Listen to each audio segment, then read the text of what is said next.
কার আল্লাহ কিরকম আমি জানি না, কিন্তু মুহাম্মদুর রাসূলুল্লাহর আল্লাহকে দেখলে অন্যরকম দেখা যায়। হায় হায়, আমি মনে হয় বুঝাইতে পারি না আপনাদেরকে।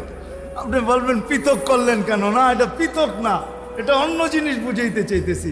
মুহাম্মদুর আম্মাজান নিজে বলছেন, আম্মাজান আয়েশা রাদিয়াল্লাহু তাআলা আনহা বলতেছেন, ইয়া রাসূলুল্লাহ, আপনার ইচ্ছায় আপনার আল্লাহ এত তাড়াতাড়ি করে কেন?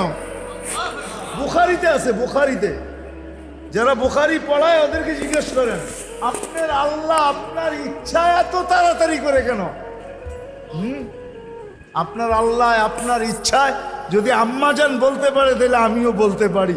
কার আল্লাহ কিরকম এটা আমার বিষয় না, কিন্তু মুহাম্মদুর রাসূলুল্লাহর আল্লাহ মুহাম্মদুর রাসূলুল্লাহর সাথে অন্যরকম। সারাদিন বন্ধুর দিকে তাকায় থাকে, বন্ধু নারাজ করা যাবে না। হায় হায় হায়।